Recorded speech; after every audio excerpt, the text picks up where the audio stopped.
All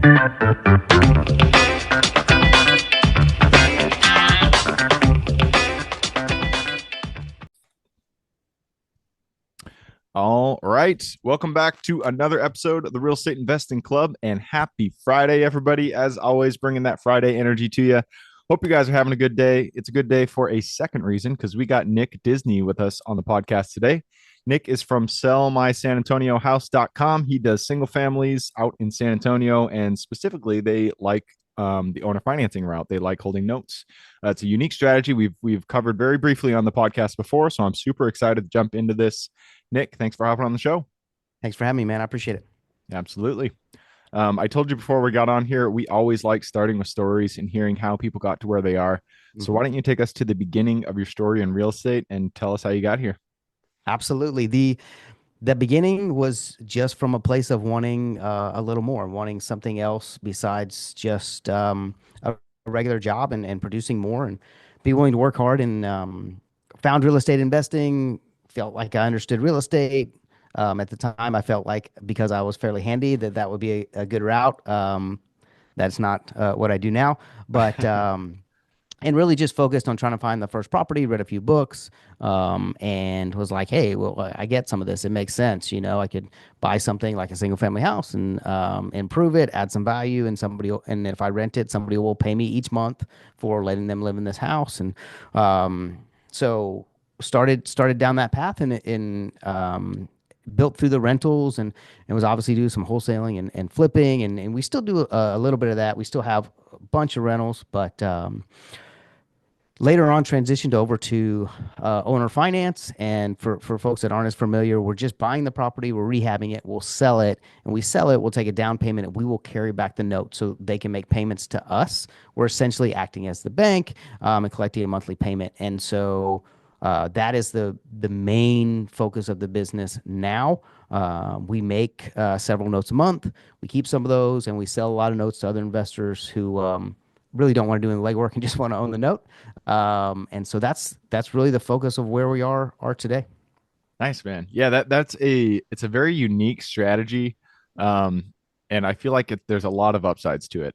And I feel like you take it even a step further. A lot of people will just go out there, they'll look for notes to buy, but you Mhm. guys you're doing the flip. I mean, you're flipping the house, but instead of selling it with someone going out to a bank, getting their own loan, you become the bank. You say, hey, we have the house. We're also the bank. We'll do the whole thing for you. And then you hold the note on the back end. So let's go through this strategy step by step. Yep. A lot of the thing that pops out to me, I've never done this. I've never, I mean, I've held notes, but I've never flipped with the intention of selling it on a note. Right. And so the thing that kind of pops out to me in the first place is how are you recouping your money Mhm. when you're holding the note for potentially a long term? Right. So there's two ways we're going to do it. And once we've sold it, and the key is you have to make a really good quality note, right? But once we've sold the property, somebody owns it. So what we have is a note receivable or this payment stream that's going to come to us. And so if we're going to hold on to that one ourselves, you can take those to the bank. You're not going to take them to any bank. You're not going to take them to Wells Fargo. But similar to the way you would refinance a rental property, you can take this promissory note as your collateral to the bank, and they will refinance out a lot of the cash you have in that. And Interesting. so, yes. And so what they're taking is your note receivable as the collateral. And then think of it, it's very similar to how you refinance a rental property. But what I will tell you is it's not as easy. Refinancing a rental property is very easy for most people. You're going to need to build a relationship. It's probably going to be with a local bank. Don't try to go to Bank of America and think it's not going to happen. And so we do that. The other way that our business is today is there's a lot of work that goes into buying, rehabbing, selling, producing the note. There's a lot of people who would like to come in the back end and say, hey, I'll just buy that note. It pays 10.9%, which is typically what ours are. We'll just buy that. And because the other question that comes up is, well, why don't you keep every note? And I would love to, but it's an incredible amount of capital month over month, and Yeah, so we sell quite a few, right? And so when someone buys one, that also recoups capital for the business. And so that's how we keep it going, month after So month. yeah, so I mean, you'd have to be buying these houses all cash. You aren't financing Correct. them because if you can't, I mean, no bank is gonna allow you to put a note in a second position. No Um, one is going to let you refi a wrap note, or no one's going to buy one at anything but a ridiculous price. So the we do pay cash, but we do use a lot of private lenders on the front end. And okay, so if Gabe wants to be the initial lender, I'm like, hey man, this project's 100,000. You would fund that initial project. We're paying you, so that's like a short term, just uh, private loan, me to you. But before we sell it, we have to cash you out, right? Because if I didn't cash you out, then like you're saying, then I've got a second position. You've got this wrap note, which does not have the same value, is not of the same quality. So we will use private money on the front end, but then we cash it out before we would sell it to the end buyer. okay. And so but you'd be cashing it out with your own Yes. funds. You're not Hmm. cashing it out Hmm. with anybody else's funds, right? Correct.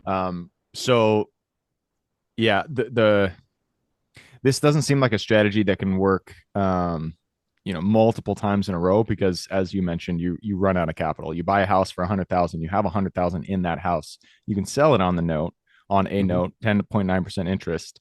But you can't access that 100,000. Well, it's probably now, you put 25 into it, so 125, and now it's worth 170. So or 200 or whatever the Sure. number is. You Yep. can't access that capital until that note has been paid down or is sold. You can't access that cap. So if you're doing it on your own, right? Once I sell it, so if I've sold it for let's say 170, and I've got some, I sold the sales price was 170, but I got a decent down payment, so they finance 155. If you go to the right bank, I can take that 155 note, and you could probably get 70% back on that. It's more than likely going to be a 10 or 15 year term. It's probably not going to be a 20 or 30. I've never seen it. Mm-hmm. And so that is how, if we're going to hold that note ourselves, we're going to bring our capital back out. And we can do that, within 30 days of the sale. So But so yeah. why if you're just selling it to a bank, why even go through the hassle of creating the note? Why not just sell it as a rehab? Why not, flip the property? Oh, well, holding the notes has a significant advantage, right? So notes are not for everyone. But what people don't see about notes is notes are fantastic for long term, consistent, predictable cash flow. Um, I own a bunch of rental properties, and I talk to people every week that tell me they're going to go buy these rentals and that they're going to buy them for cash flow. And anybody that's owned them for a long time knows that that doesn't work out quite as well as the books say it does. And but with notes, our typical note that we sell is 150,000. At 10.9, that's a little over $1,400 a month, principal and interest payment. What it allows you to do is, so 1,400 a month is coming in, but you don't have real estate taxes, you don't have insurance, you don't have repairs, you don't have turnover, you don't have a lot of these costs that come with being a landlord of the rental property. Now, what does that allow you to do? Well, how many $1,400 a month do you need if they come in every single month to, live the life you want or create your financial freedom or whatever your goal is? And it's very, very predictable. It doesn't have the ups and downs. You don't have an AC go out and you spend $7,000. It's not your AC. Um, so that is one of the biggest advantages. And the majority of people that buy notes from us are not real estate investors. They're typically business people, doctor, your lawyer. He owns a car dealership. They understand finances. They understand real estate's a good investment. They're like, man, I like it. It has collateral.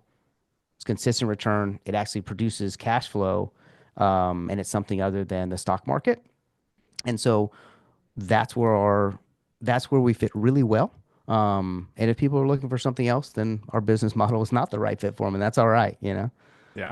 So what percentage of the projects that you do and you turn them into the note, which Mhm. percentage of are kept as a note in your own portfolio, and which percentage are sold to other investors? We probably sell 80 plus percent of them now. Oh wow. Okay. Mhm. So we and there's times where we'll keep more because what actually happens when we're keeping them is the bank will give us a they won't they were typically not doing one at a time. Mm-hmm. And so these bank relationships uh, are you're not walking in with one property at a time. They're typically saying, "Hey, we'll do another guidance line. Here's $1 million. You can fill this million with notes." And so then we'll keep whatever fills that up.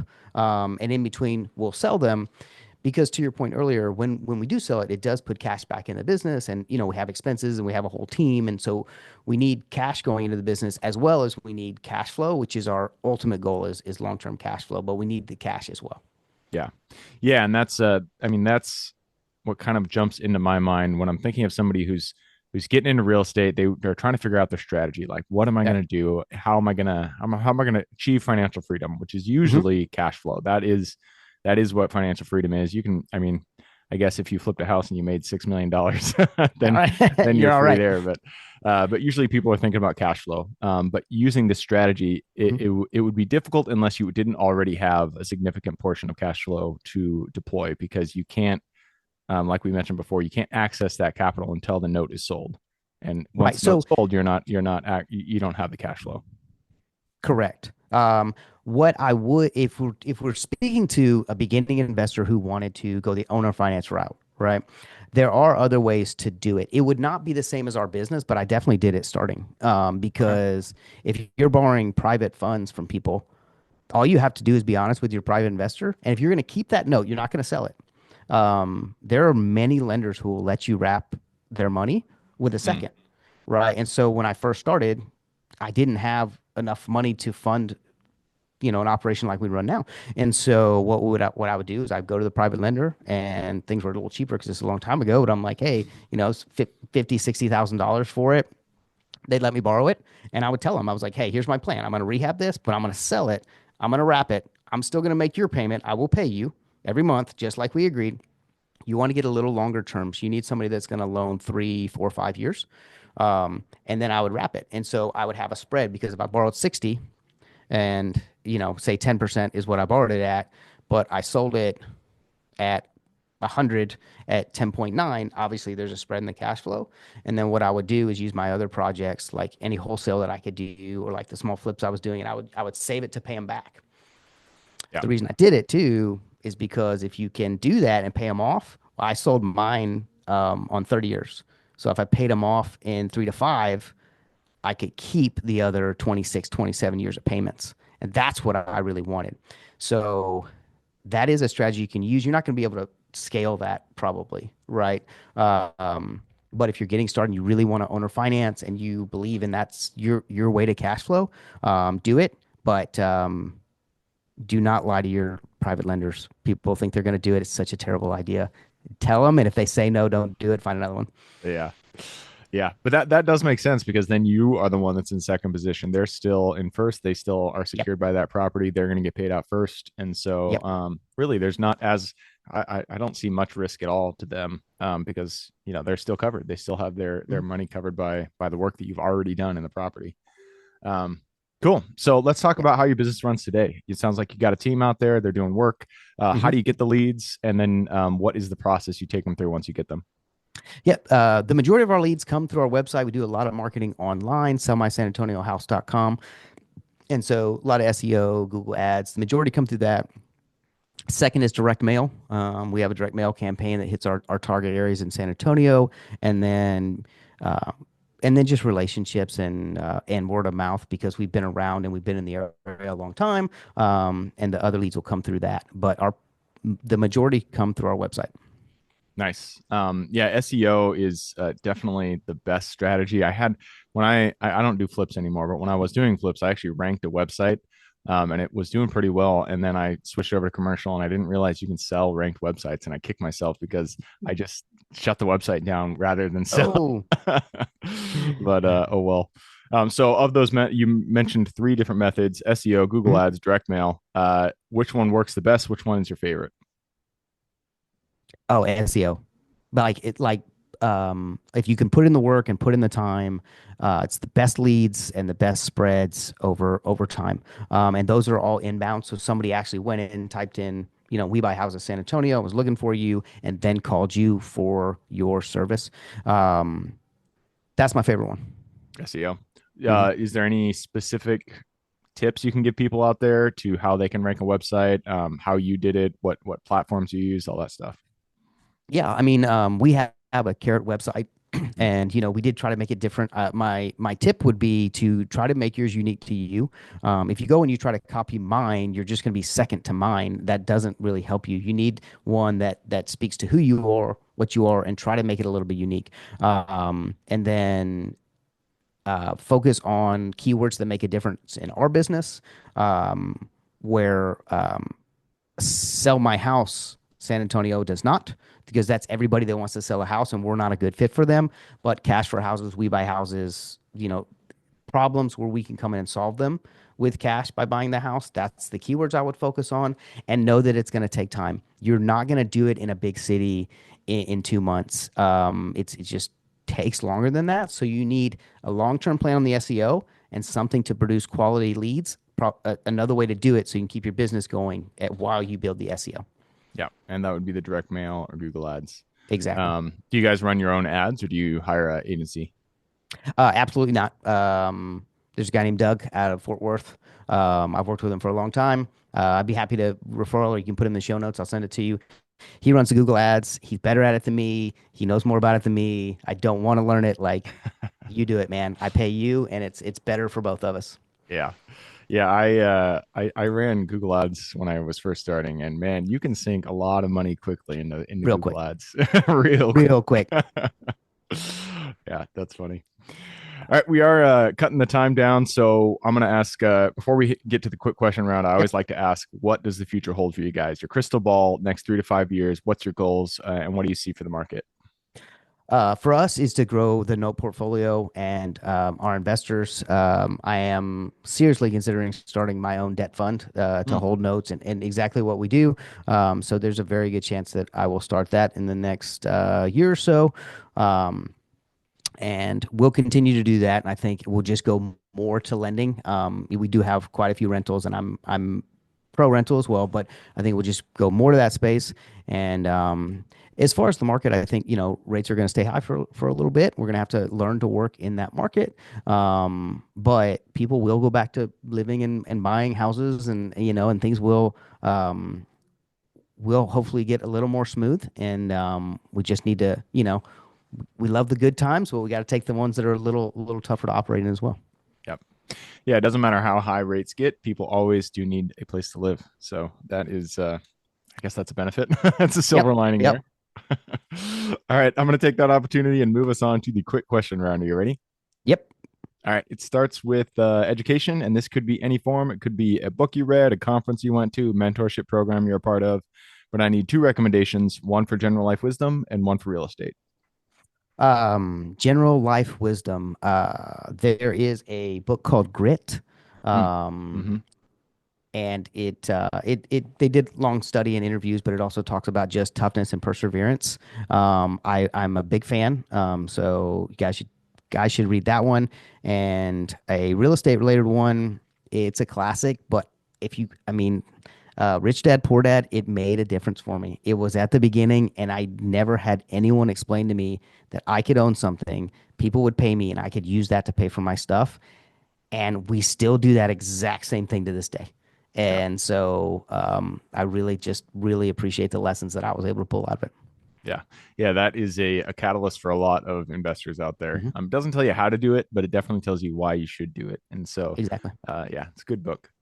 All right. Next question is um, lost my spot for your younger self. So let's go back to the Nick who was just getting started so many years ago. Go back to him, look him in the eye, give him one piece of advice moving forward. Absolutely. There's only two things that you need to focus on. Everybody's distracted by them. They are deals and money. That's it. The things I needed when I started, still the same things we focus on today. If you're not finding quality deals and you're not finding capital to fund those deals, every other action that you take and everything you're distracted by is a waste of time. Only focus on those two things, and then the rest will come to the party once you have them. There you go. You heard it here first. Deals and money. Those are the two things that you should be focusing on. And that is great advice for anybody pretty much at any point of your career. All right, next question is about the US. It's a big place. There's a lot of opportunity out there. You focus exclusively on San Antonio, so I'm going to be a little bit more specific for Yep. you. Usually I say, what metro in the US are you most excited about investing in today? I'm going to ask, what part of San Antonio are you most excited about investing in today? South side, Southwest San Antonio. Um, that's where our sweet spot is, but there's just nothing but room for growth there. And everything going west, out of San Antonio, that's probably the spot that I would be most focused on. There you go. All right, we've already kind of touched on this a little bit, but the next question is about finding deals. It all starts with getting in contact with the seller and penning that purchase agreement. So, what is your favorite way to generate leads and find new deals? Yeah, definitely the website has worked the best for us. But whatever you do, guys, you got to pick one, maybe two things and be consistent. If you can't afford to do the website and the Google ads, like we talked about, it's expensive. Find something you can consistently do it, and you will be successful. Yeah. And calling is a tried and true method for anybody. If you guys are really just starting, if there's anybody out there who's just getting started now, you can get a list and then skip trace it and just pick up the phone. It's, skip trace is, it's like a couple cents per Hmm. skip trace, and the list will cost you again a couple cents per lead, and then you just pick up the phone. It's an easy way to do it. Definitely is a good way to go to. So, next question is, you've already mentioned it. There are two things in real estate. It is finding the deal and then finding the money. So it does take money to make money in real estate. Whoever tells you differently is lying. So what is your Yes. favorite way to generate capital in for your deals? Really just networking and talking about what we do. We do a lot more social media and do get people to reach out to me through that now, and super grateful. But when I very first started, it was always networking and meeting people, and people lend to people that they like and trust, and building the relationships. And as you build those relationships and you take care of those lenders, they will introduce you to other people. If you don't take care of those people and you don't build the relationships, they won't. And that's how we grew it over the years. And it's a lot of referrals now. So just always take care of the lender. Yeah. Yeah, relationships is everything in real estate, and you can swap lender out for any other person you deal with there. Your broker, your property manager. Just treat them right, and your business will grow for sure. It's a great point. All right, next question is about lessons learned. Not every deal that we get into goes the way we expect it. In fact, a lot of times things go a little sideways, but that's when we get to learn our greatest lessons. So, what was a deal that went a little sideways for you guys, and then what was the lesson you pulled from it? Um, the the ones that have gone sideways for us is when we get out of what we're really good at. Focus is the lesson. There's always another way to make money, and somebody's always going to have the next great idea. It doesn't mean that you can't do a couple of different things, but whenever we buy something that's outside of our scope, it takes too much time, too much energy. We don't do as well on it as we always think we're going to do.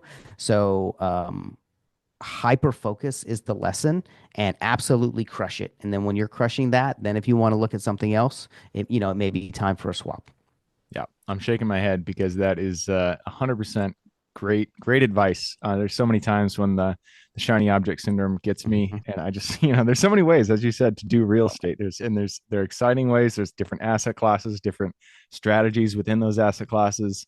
And it's exciting. And if you're a person that likes to build businesses, likes to create things, you really do. You'll get the urge to go off and do something else when you're already doing something and you already understand something. But you got to resist it because the money really is in expertise, in mastery, in understanding your niche, understanding your asset, and doing well at it. So great advice. That leads us to the last question. This is for the listeners. You've given us a lot to think about. I'm sure people want to reach out, get in contact with you. This is a two-parter. Where can they find you? And then what can they expect when they reach out? So if you want to just email me directly, it's the website sellmysanantoniohouse.com. My email is Nick, Nick at sellmysanantoniohouse.com. Shoot me an email. I'm happy to connect if we feel like we can help one another. And I'm also super passionate about real estate, so I do like to talk about it. And then a lot of people find me on Instagram, real estate underscore Nick, and then the number one. So we send get a lot of messages there. If you reach out to me, let's just find a way that we add value to each other. That is where I've been the most successful in business, and those are the relationships I like because those relationships last for years and not just one deal. But let's find a way we can add value to each other, and then reach out. And I'll probably say, hey, let's set a Zoom. I do it all the time. I have one later today. Hey, let's jump on a Zoom, have a conversation, and see where it goes. I'm absolutely open to it. Cool. I will put that link in the show notes. So if you guys want to reach out to Nick, just click the little more in the description. It'll pull down that full description, and there you can find his links. All right, man. That wraps it up. Thank you very much for All hopping on right. the show. Thanks for having me, man. I appreciate it. Absolutely. For everybody who's with us today, thank you guys for showing up. You are the reason we do this. So if you guys have any questions, reach out to me, Gabe at the realestateinvestingclub.com. If you guys want to support the show, just leave us a review on whatever you're listening to this on. Other than that, I hope you guys have a great week. Keep rocking real estate, and I look forward to seeing you on the next episode.